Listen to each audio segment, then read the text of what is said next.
Olá pessoal, meu nome é Jacques Querubim e hoje eu vou falar um pouco sobre DevSecOps e OASP e como utilizar alguns preceitos da ISO 27000, né, e toda a família para a gente mapear riscos para uma web mais segura. Então, hoje a gente vai ver um pouco uma revisão sobre DevOps, né, e onde que se encaixaria o DevSecOps, depois, né, os preceitos de DevSecOps, alguns conceitos da ISO 27001, né, e a família toda da 27000. E aí vamos revisar alguns Proactive Controls da WASP, né, e como que isso pode ajudar a gente no dia a dia, no nosso desenvolvimento, né, para a web principalmente. Então, nenhuma palestra de segurança é de segurança se não tiver uma palavra do Sun Tzu, né? E aqui é uma tradução que ele diz que toda guerra é baseada em ilusão. Então, está aqui feita a nossa palavra do Sun Tzu para a gente poder estar com o nosso parte de segurança homologada aí. Então, o que é o tal do DevOps? Se a gente olhar, né, muitas empresas dizem que fazem DevOps, né, mas não fazem com todas as premissas de DevOps, como o meme que está aparecendo na nossa tela. Então, para a gente entender DevOps, a gente entende que às vezes pode ser um choque entre culturas, né, da cultura dos desenvolvedores, né, na parte de desenvolvimento, e operações, né? Então, que é onde deixa os nossos sistemas funcionando. Então, você tem a parte do dev com operations, né? Uma cultura é sempre estar movimentando, então, quebrando coisas, trazendo novas funcionalidades, e outra tem sempre focada em uptime, né? Sempre que a gente quer acessar algum aplicativo, alguma funcionalidade, quer que esteja funcionando. Então sempre tem essa briga entre criar novas funcionalidades e melhorar a disponibilidade dos nossos dispositivos e nossas aplicações e sistemas. Agora, como é que a gente faz isso de forma segura? Então, para a gente entender um pouco dessa cultura, né, que envolve deixar as coisas sempre disponíveis, tem aqui uma tirinha, né, traduzida do XKCD, que faz uma referência, né, ao grande clássico dessa época de Natal, principalmente, que é o Duro de Matar. Então a gente tem aí sempre que o Precisa de Mim faz o que for preciso para deixar a sua aplicação no ar. Mas agora vamos pegar a definição do NIST, né? Então, o que o NIST diz sobre DevOps?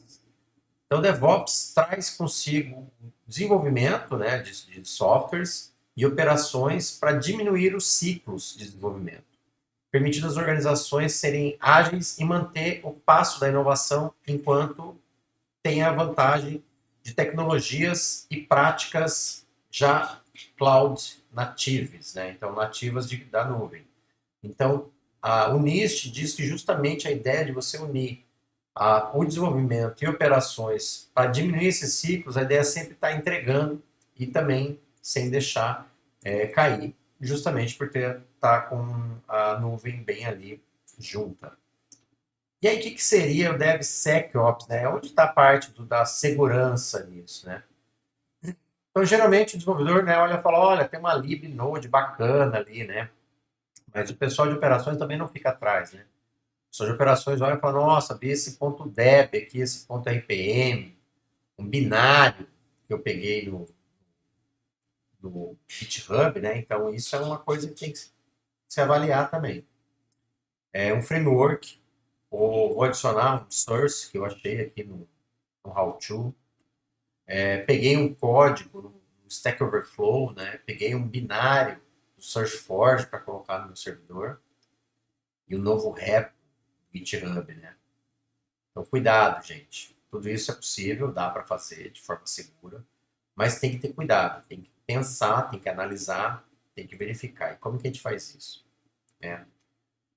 Vamos ver como que a gente faz isso. E aí a gente sempre tem essa coisa, né? Então, corra para as montanhas, alguém tem que fazer alguma coisa, porque às vezes foi atacado, né?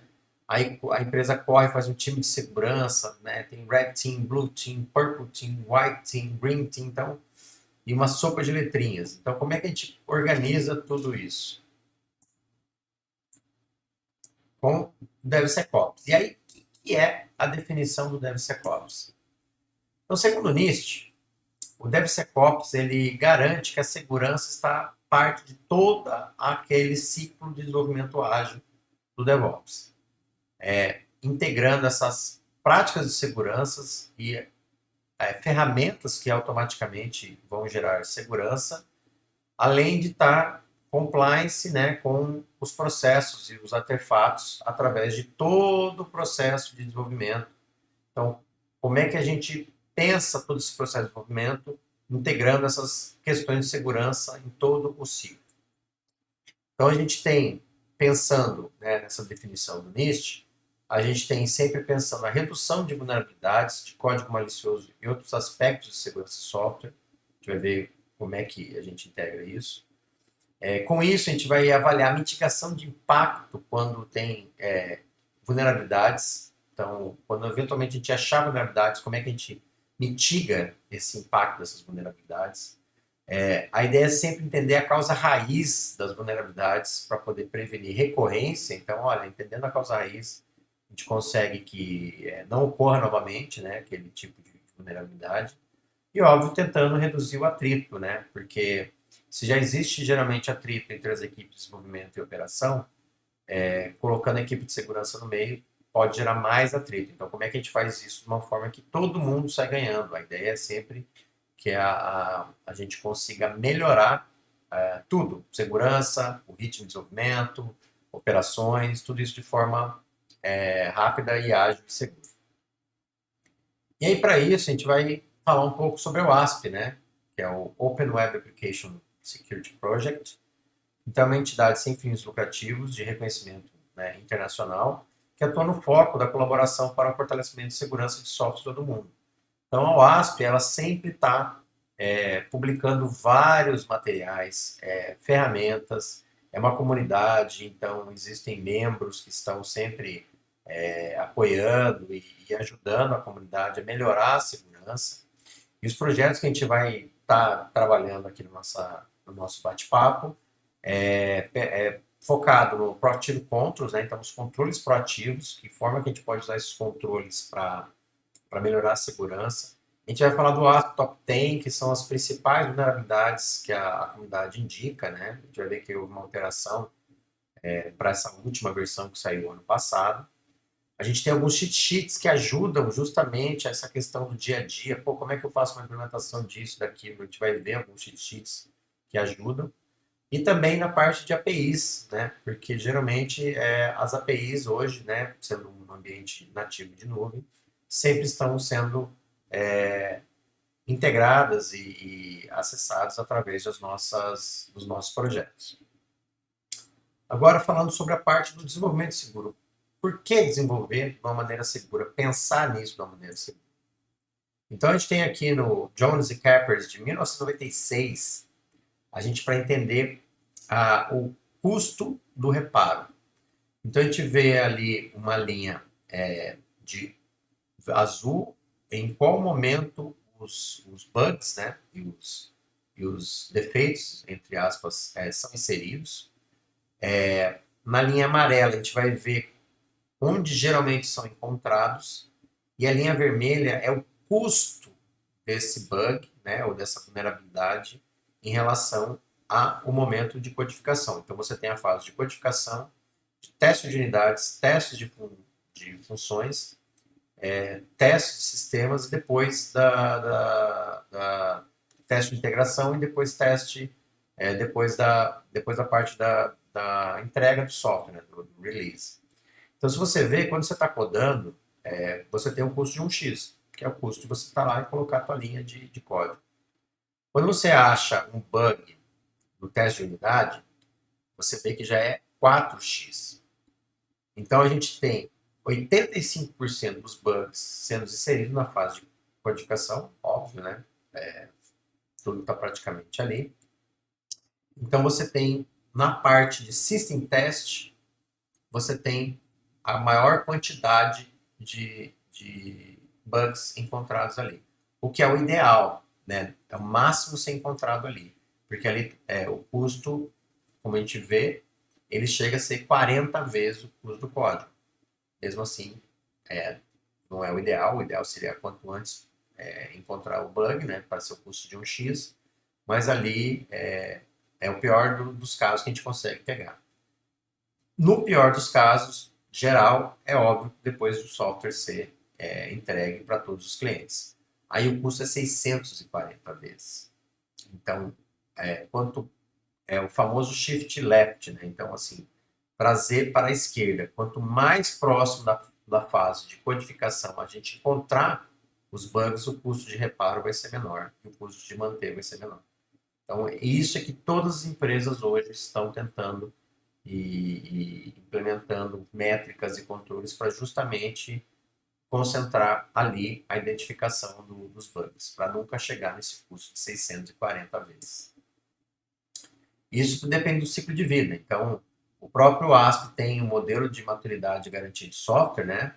Então, o SAM, ele envolve esse ciclo de desenvolvimento seguro, então ele tem que ser efetivo e mensurável, então você tem que medir, você tem que fazer ciclos de PDSA, né? Então está sempre verificando, avaliando e melhorando. Tem que ser agnóstico de tecnologias de processo, já ver por quê. E tem que ser passível de evolução e focado nos riscos. Presta atenção nos riscos aqui, que depois a gente vai retomar esse assunto com a ISO 27000.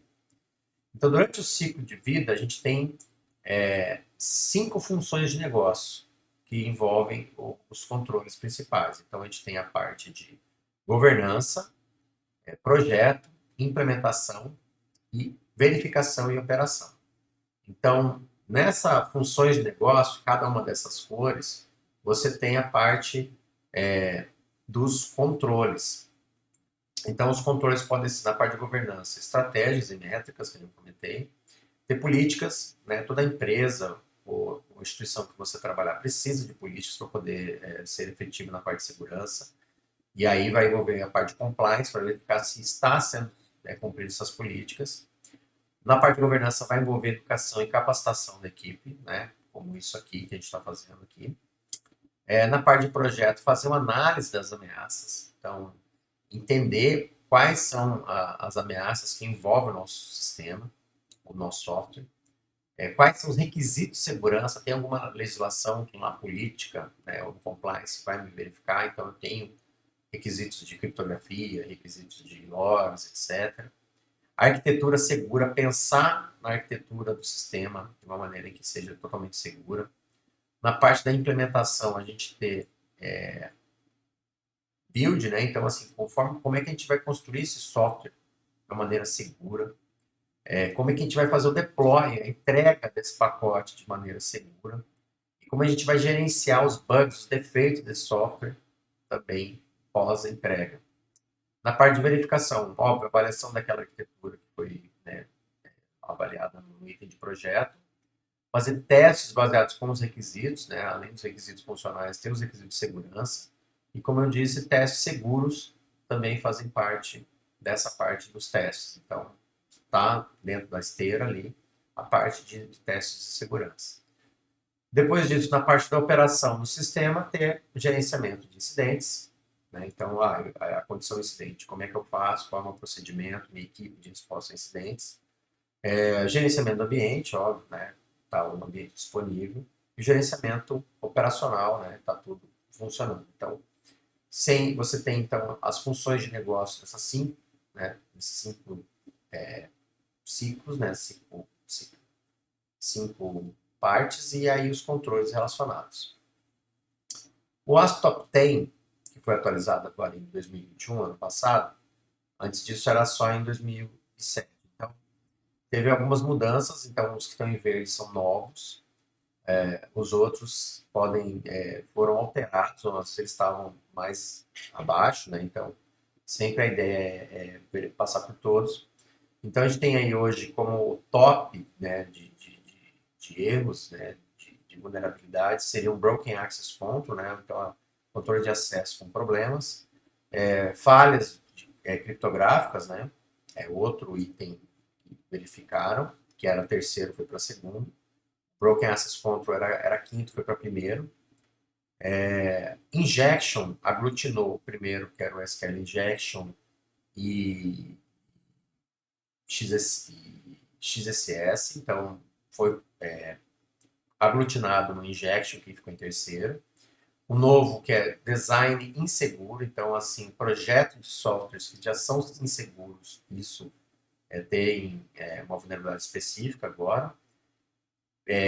Configurações equivocadas de segurança também é um item agora, no item 5. Componentes vulneráveis a desatualizados é o item 6. A gente vai ver também que tem um conteúdo específico para isso. Falhas de identificação e autenticação, que era o item 2, está no item 7, mas a gente vai ver que tem uma correlação com o item 1. Falhas de software e integridade de dados, é um novo também, está ali, ele foi uma alteração do outro anterior, e está aí agora no número 8º. Log seguro e monitoramento de falhas, né? Manteve mais ou menos manteve no mesmo patamar.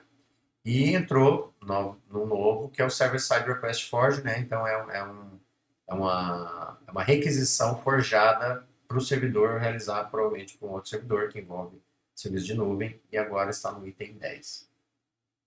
Então, só para garantir, né, para não perder que essa é uma apresentação voltada para a segurança, tem outra fala aqui, né, outra frase do Sun Tzu aí, que o sábio guerreiro evita a batalha. Então, a ideia é sempre evitar a batalha, evitar os bugs e as vulnerabilidades lá enquanto o software estiver em produção. A ideia é sempre trazer no máximo, identificar isso antes. Então vamos dar uma pincelada sobre a ISO 27000. Né? A ISO 27000 é um padrão da ISO IEC e é uma família, né, que a gente chama ISO 27001, porque tem a 27000, 27001, 2, 3, se eu não me engano, até ISO 27019. Então, a ISO 27000, assim como, né, a maioria das ISOs, elas têm sempre o PDSA, né? Então, que é o planejar, executar, checar e atuar. E sempre está nesse ciclo.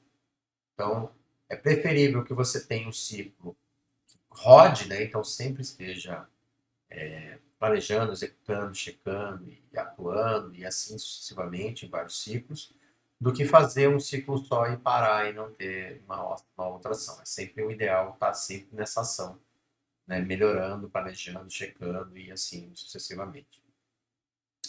E quando a gente olha no anexo A da ISO 27001, a gente vai ver que existem vários tópicos, né? E o que sempre foca para a gente aqui nessa apresentação envolve a parte de política de segurança da informação, gestão de ativos, controles de acesso, aquisição, desenvolvimento e manutenção de sistemas de informação, fornecedores e gestão de incidentes de segurança da informação. Toca também na parte de gestão de continuidade de negócio. Os outros tópicos do anexo A envolve às vezes segurança de RH, segurança física, que não vai ser um tópico que a gente vai abordar, mas todos esses tópicos aqui destacados, eles estão diretamente relacionados com riscos. E aí, o que são os riscos? Né? Então, para analisar os riscos, a gente precisa ordenar quais processos são mais cruciais para o nosso negócio. Então, o nosso sistema tá resolvendo um processo de negócio. Então, para esse processo rodar, pode ser um e-commerce, pode ser um sistema interno, pode ser um sistema web, qualquer processo vai estar envolvendo uma venda, pode ser uma linha de produção, pode ser uma confecção de um produto, pode ser qualquer coisa que a gente está fazendo um sistema para gerenciar aquele processo. Então, para a gente poder avaliar, né, onde a gente vai investir, como a gente vai investir, quais são os problemas, a gente tem que coordenar quais são os processos mais cruciais para o negócio. Então, eventualmente, aquele que gera a renda principal da empresa ou entidade, ele é o processo principal. Ah, mas eu tenho um processo de RH que contrata pessoas, que envolve isso. Ok, esse é um processo importante, mas geralmente o processo mais importante é o processo que gera divisas para aquela instituição ou empresa. E a gente precisa mapear e ordenar todos os processos. Imposta essa ordem de processo, a gente vai mapear os sistemas e os ativos que envolvem aqueles processos. Então, o processo gera, eventualmente, o processo pode ser que gera dinheiro. Desculpa.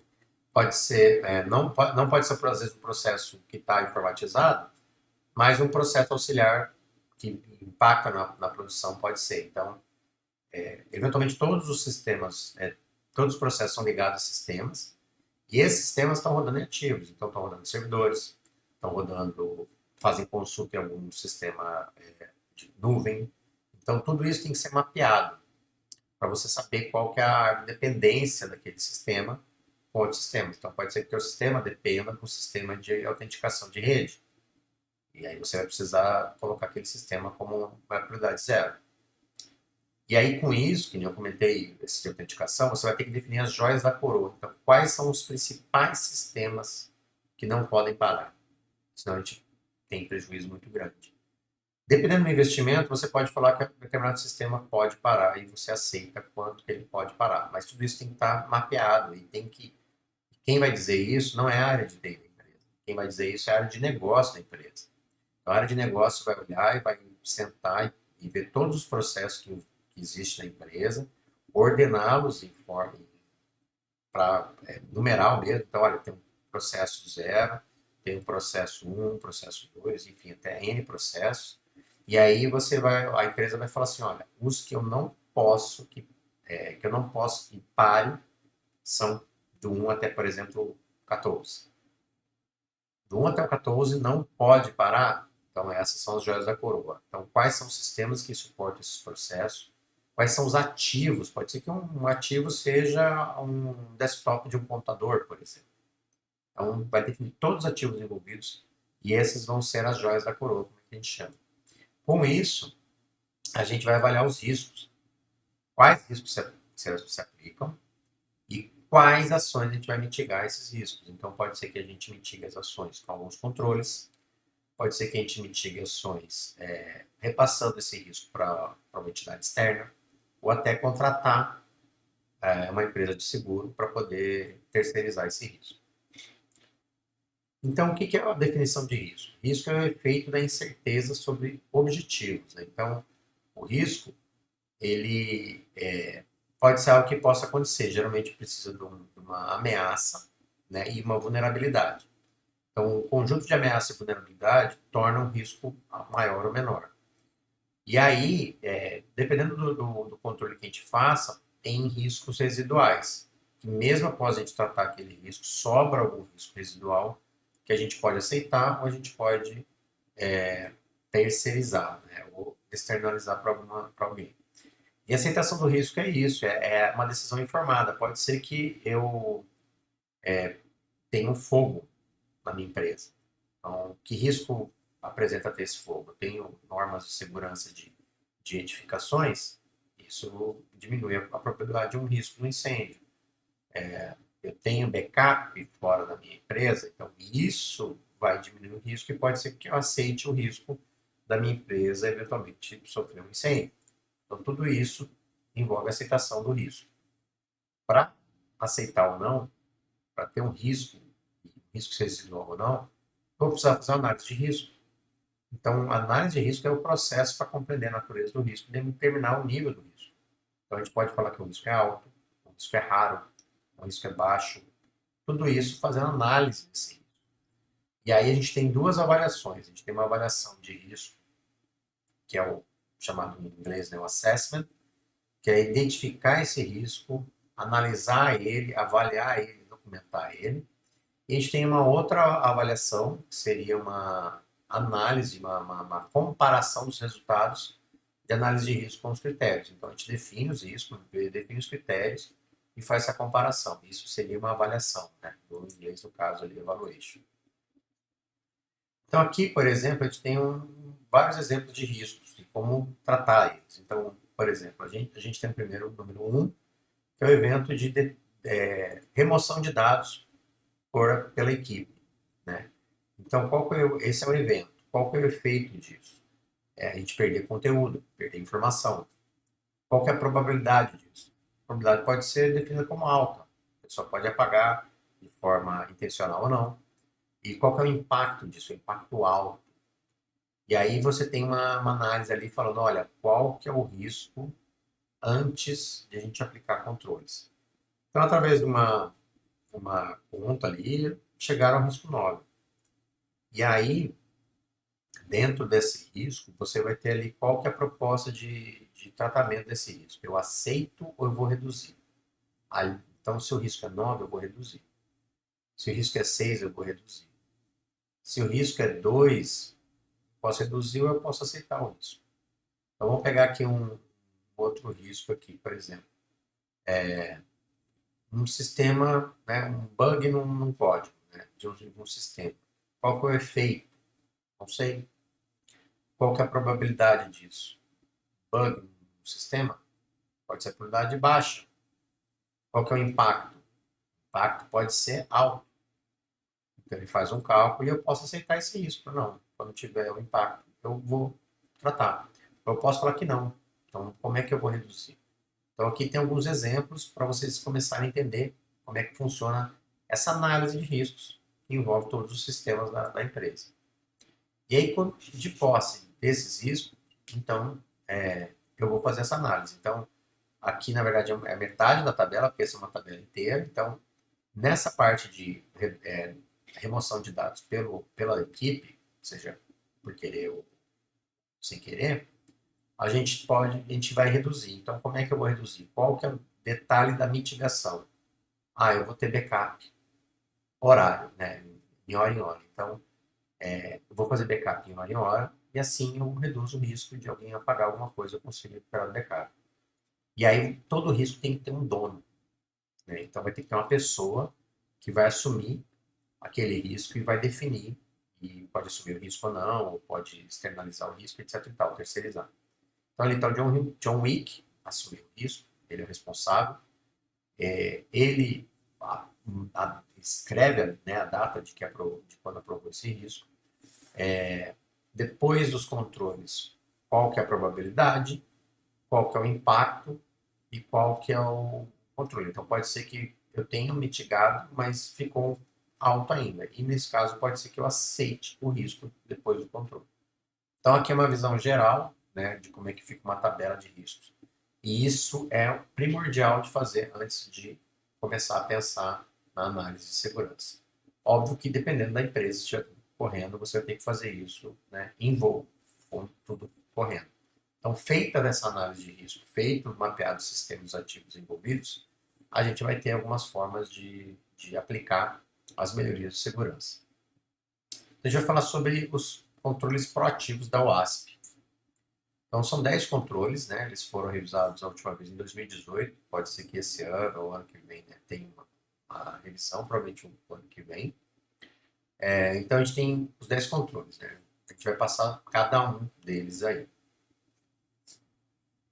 Então, como é que a gente vai definir requisitos de segurança? Então, eu acho que o primeiro controle era isso que a gente comentou, falar sobre os riscos, mapear os riscos e definir os requisitos.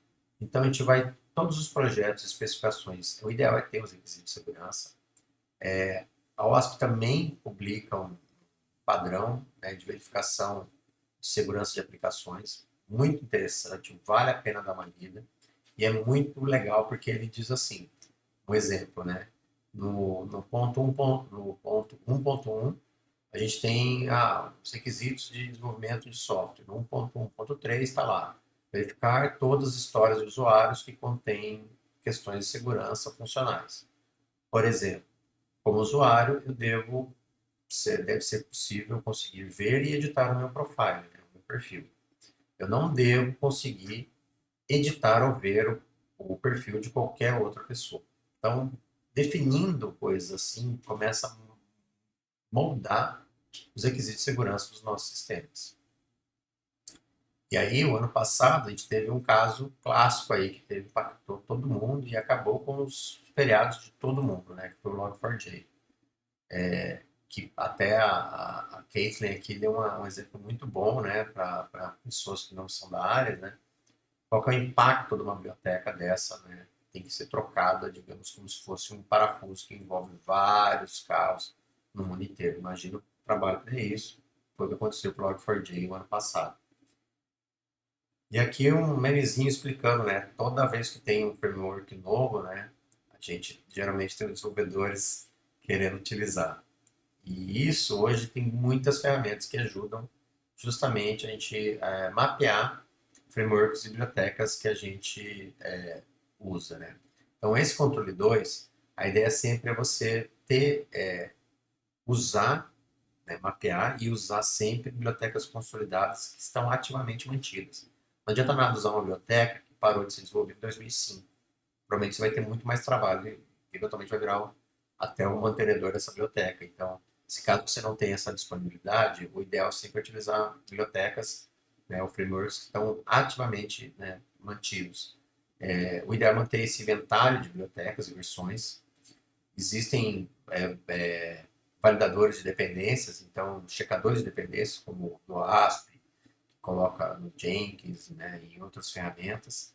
Hoje a gente tem o GitHub Actions, o Dependabot, empresas que oferecem produtos como a Snyk, a RuskCI, a StockRock, entre outros, que fazem essa versão. Então hoje é fácil a gente colocar um produto desse e sentir eles avaliando tudo e ele vai te passar, olha, você está usando uma versão aqui que precisa ser atualizada. Eventualmente, se você já tiver teste integrado, ele pode atualizar para você e fazer todos os seus testes e garantir que a nova versão não quebra nada e já atualizar o teu software.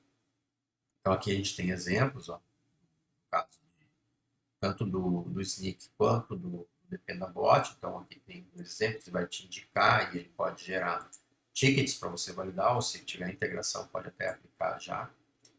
E isso tem um impacto, por exemplo, que nem no caso do nosso Log4j.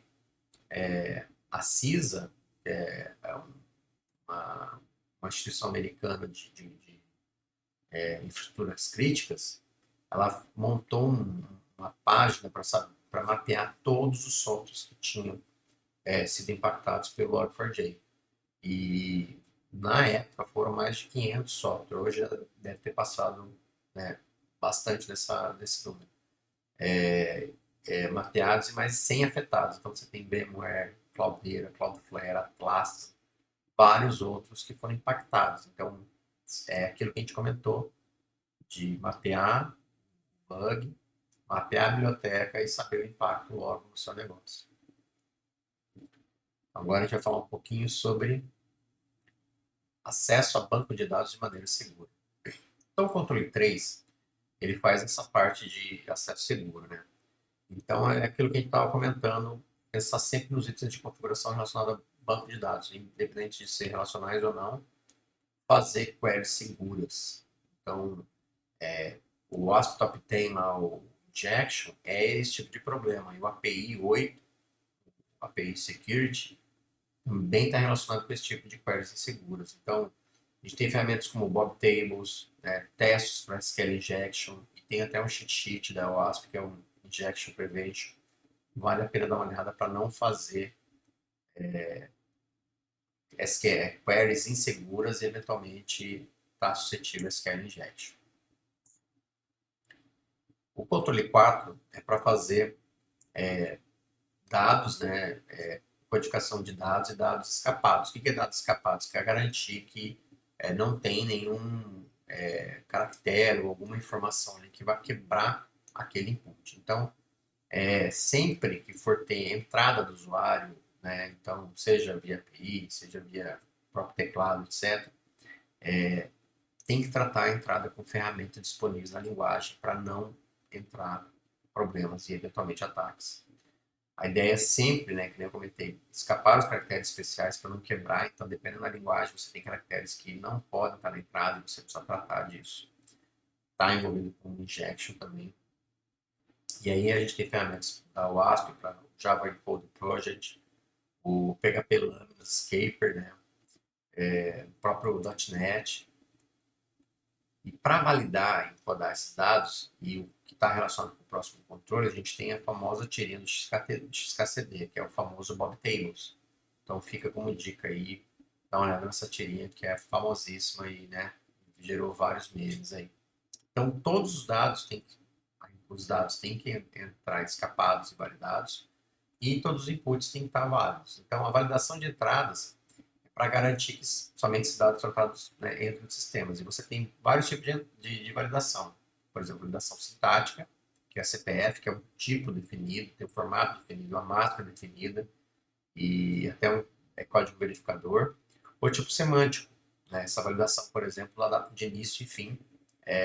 Por exemplo, o fim não pode ter ser antes do início. Então, isso é uma validação semântica que deve ocorrer nos dados. Fazer listas, né, então, de permissão ou negação. Então, isso também é interessante aplicar no teu sistema. Sempre validar no servidor. Gente, isso aqui é requisito forte, forte, forte. Não pode deixar de validar somente no cliente. Você pode fazer a validação do cliente como forma de ter um feedback para a pessoa, mas não pode somente validar no cliente. Tem que validar no servidor, sempre. Você pode fazer via expressões regulares essas validações, mas tome cuidado, né? Expressões regulares é complexo, então você pode se perder. Alguns tipos são perigosos por definição, então e-mail e URL, por definição, são perigosos.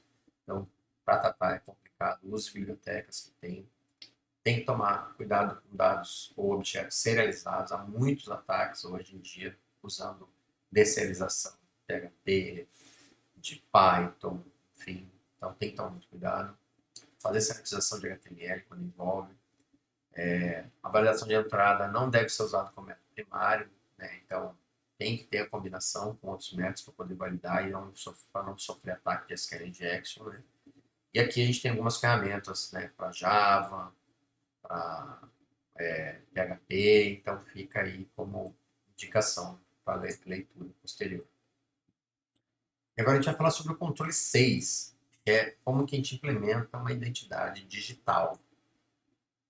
Então, aqui o controle 6 ele usa bastante, ele é baseado bastante no NIST também, que é outro padrão, né, norte-americano.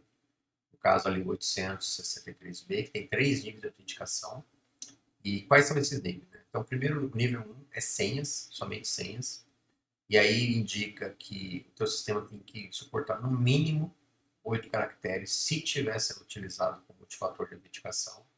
Se não tiver sendo utilizado como multifator de autenticação, o mínimo requisito da senha são 10 caracteres. Tem que mover caracteres ASCII printáveis, né, incluindo espaço em branco, então deve ser aceito. Já vi muito site que quebra quando você coloca um caractere printável, não muito comum, né? Encorajar o uso de senhas longas, né?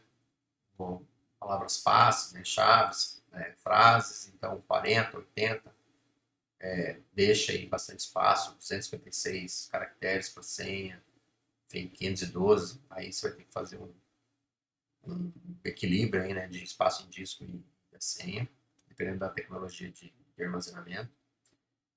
O ideal seria no teu sistema estar validando o funcionário de senhas, né, para não ser usadas as 1.000 ou 10.000 senhas mais comuns. Isso já existe até serviços em nuvem que façam a validação e é muito interessante utilizar.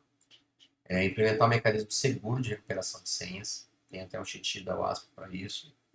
E implementar também um armazenamento seguro, né? Então tem até um cheat sheet comentado aí para você fazer um armazenamento seguro dessas senhas. No nível 2, ele tem o requisito multifator de autenticação. E aí, ele é requisito obrigatório para aplicações que contêm dados pessoais. Lembra que a gente falou sobre a questão de avaliar os riscos, e avaliar normativos, avaliar compliance, tudo isso está aí, ó. Então, quanto antes do projeto você olhar e falar assim, olha, esse processo envolve dados pessoais, vai ter que saber que as senhas envolvidas vão precisar de MFA, e aí o MFA ele sempre envolve o que você sabe, né, uma senha, um PIN, o que você detém, pode ser o token, ou no caso o telefone, para ter um aplicativo de ter um ATP, ou algo que você que é a biometria. Então, tudo isso tem que estar com suporte ao sistema. E lembrando que a biometria não pode ser um fator único de autenticação. Então, a gente sempre vai ter que ter um token, né, ou uma senha junto com a biometria. Então, veja que isso tudo começa a fechar com aquilo que a gente falou de riscos, compliance e requisitos de segurança na hora de fazer um projeto do sistema que você está implementando. E aí, no caso do maior nível de segurança, que é a autenticação baseada em criptografia, são aplicações que contêm dados que possam afetar pessoas, materialidade significante, né, quer dizer que pode envolver muito dinheiro, interesse público ou algo que envolve violações civis ou criminais. Então, todo sistema tem essa característica, segundo o NIST, e a gente pode transportar isso para cá, porque hoje a gente tem LGPD, a gente tem vários normativos também envolvidos no Brasil. É necessário um hardware criptográfico. Então você vai precisar de um token, que parece um USBzinho, para fazer a tua autenticação. Então esses são os 3 níveis principais. E aí na parte de gerenciamento de sessões, tem que pensar em garantir um ID da sessão grande, único e randômico, tá? A maioria das linguagens oferece, né, bibliotecas boas para isso. A aplicação deve gerar uma nova sessão a cada autenticação ou reautenticação, né? Agora, o que seria uma reautenticação? Está envolvido com esse item abaixo. Então, tem que ter um timeout do período de inatividade. Então, ficou, sei lá, 30 minutos, 1 hora de inatividade, dependendo do risco do sistema, aí você tem que avaliar e lá no projeto escrever isso, mas sempre tem que ter um tempo máximo definido para cada sessão. E assim, o usuário tem que se reautenticar. E isso está sempre relacionado ao valor do dado, ao valor da informação, ao valor daquele processo. Uma parte mais técnica, né, na parte do cookie Secure Flag tem que estar aplicado e HTTP only para prever acesso via JavaScript e também instalar um same site, né. A ideia será preferível sempre usar tokens e stateless, né, tipo JWT. Tem outras coisas, né, que envolvem a parte do Broken Access Control e no caso da API 1 e API 2 estão envolvidos com isso. Então olha quanto cheat sheet sobre autenticação, como salvar senhas, como implementar esqueci minha senha, como implementar questões de segurança, gerenciamento de sessão, para mobile, no caso iOS, para testar. Então tá tudo aqui, é só dar uma leitura e tá tudo mastigado aí. Agora, um controle 7 envolve controle de acesso, né? Como é que a gente garante, né, esse controle de acesso. Então, o controle de acesso das aplicações tem que primeiro envolver o tipo do padrão que você vai querer. Então, você pode, antes de implementar, porque você vai precisar fazer um Role-Based Access Control, um Discretionary Access Control, um Attribute-Based Access Control. Então, todo o controle de acesso, se vai ser em papéis, se vai ser discricionário, se vai ser através de atributo, você tem que definir isso na tua especificação do sistema. O ideal é sempre forçar todos os pedidos para ter uma camada específica de controle de acesso. Então, não implementar o controle de acesso em cada função, mas ter uma camada para o sistema que faça sempre essa verificação e esse controle de acesso de maneira geral. A ideia sempre, né, é proibir por padrão, então a gente vai ter sempre o princípio do privilégio mínimo e não codifique papéis. Papéis não devem ser codificados, papéis têm que ser atributos que vão ser consultados. Por exemplo, se o teu código está assim, se a pessoa tem um admin, ou se a pessoa é um gerente, né, um manager, ela tem o suporte a deletar uma conta. Não é assim o ideal. O ideal é, se esse usuário tem poder de deletar conta, ele deleta a conta. E aí o papel admin tem o poder de deletar conta, o papel manager tem o poder de deletar conta. Então essa tem que ser a verificação. Não está o papel lá no teu código. Senão toda vez que você precisar de adicionar papéis no teu código, vai precisar mexer no código inteiro. Então vai dar muito mais trabalho. Então o ideal sempre é registrar os eventos de controle de acesso. Então, fulano logou, fulano alterou senha, fulano alterou perfil, fulano alterou perfil de ciclano. Então tudo que envolve controle de acesso, fulano acessou gerenciador de perfis. Então, tudo isso tem que estar no log, certo? Está envolvido no primeiro, né, o Broken Access Control, vê que isso subiu muito de importância nessa última revisão. Tem um cheat sheet ali, tanto para controle de acesso quanto para teste de autorização. E tem até uma ferramenta do OSPZAP que está relacionado, que nem eu comentei, do API 1, do API 2, do API Security. E criptografia? Como é que a gente consegue proteger o dado em qualquer lugar? Esse é o controle 8. Então, dados sensíveis precisam de um cuidado maior. Então, senhas, cartão de crédito, dados pessoais, dados menores, dependendo de dados bancários, dados financeiros. Então, tudo isso tem que tomar um cuidado e tem que estar planejado. Classificar os dados sistemas, né? Então, envolve a classificação do dado, envolve o risco. Então, se o risco é muito alto, pode ser que aquele dado seja mais crítico e aí seja necessário classificá-lo. Sempre, né, cifrar os dados em trânsito e sempre cifrar os dados em disco. Sempre tem que pensar, se alguém toma aquele dado, copia de uma maneira criminosa, não para não ter acesso àquele dado. Então, isso é algo que é necessário. E está envolvido com o item 2, né? Falhas de criptografia. Tem aqui, né, vários cheat sheets aí, né? 4 cheat sheets, além de várias ferramentas. Então, tem muita ferramenta ajudando. SSL Labs, HashiCorp Vault. Então, tem muita ferramenta. Então, vale a pena dar uma olhada nisso na hora de salvar os dados, tanto em memória, quanto em disco, quanto em trânsito. Sempre tem que estar pensando nisso. E quanto mais planejado, menor vai ter o problema em relação a isso. Nosso controle, né, o penúltimo controle, é como é que a gente implementa log e monitoramento, né, na parte de segurança. Então, a ideia é sempre logar tudo que todo mundo, né, logar o que todo mundo usa para debugar, diagnosticar uma aplicação. A parte do Secure Log é registrar informações de segurança durante a execução da uma aplicação. Isso vai ajudar muito a identificar possíveis ataques, identificar problemas antes que eles ocorram. Então, o monitoramento é verificar em tempo real os logs da aplicação, mesmas ferramentas que ajudam para operar, debugar, também pode ser usado para proteger.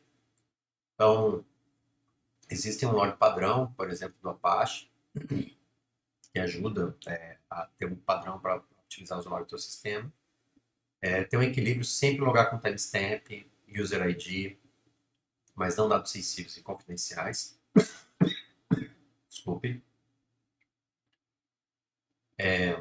Logar comportamento dos dados de entrada, então dados submetidos fora do intervalo, dados que não deveriam ser alterados, pedidos que violam regra de controle de acesso. Então, sempre a ideia é logar qualquer comportamento anômalo no sistema. Tratar e validar qualquer caractere antes de logar para não haver ataque de log injection, isso ocorre, tá? Log4j está aí por causa disso. Não logar senha, ID de sessão, CPI, CPRF e tudo mais. E proteger logs, né? Decifrar eles. Então a gente tem bastante OASP ali de dicas e até algumas ferramentas aí disponíveis.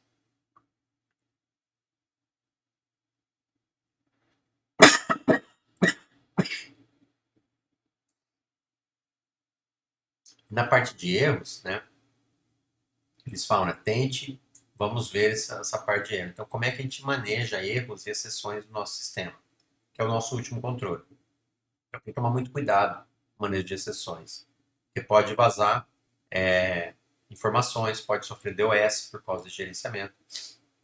A ideia é sempre gerenciar os erros e exceções de maneira centralizada, garantir que as mensagens de erros não vazem dados críticos, que a gente comentou no log, mas tem que ter dados suficientes para a gente avaliar, passar por QA, para ter análise forense, resposta acidente. Então, a ideia é definir todas as equipes, os requisitos que envolvem isso, às vezes é uma equipe só, mas definir esses requisitos e colocar lá e pensar no sistema tenha todas essas informações necessárias, mas não informações demais, né?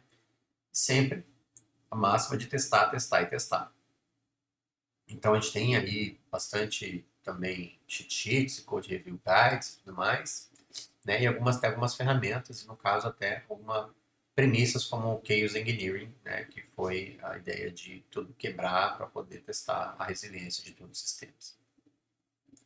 Então a gente tem aqui, ó, o andamento, um plot de como foram os top 10, né, dos erros e as mudanças no Aspen de vários anos, até para esse último ano. Então vejam que tem injection, sempre ficou top, caiu para terceiro agora.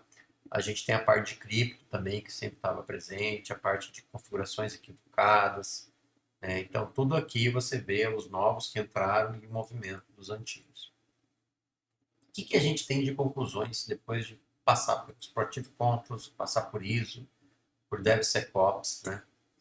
Aqui tem a tirinha do XKCD, e foi muito sagaz essa tirinha, porque essa tirinha é de 2020, e ele coloca, né, um exemplo de toda a infraestrutura moderna, digital, né, e um projeto de um cara, né, uma pessoa randômica lá, alguém qualquer, em Nebraska, que está mantendo um projeto desde 2003, e que segura tudo isso. Se quebrar esse projeto, quebra tudo. Né? Então, se a gente fosse pensar isso, ele lançou isso em 2020, no final do ano passado, 2021, a gente tem ali, só se mudasse, em vez de Nebraska, colocar Arizona, e sim, se 2013, esse era o Log4j.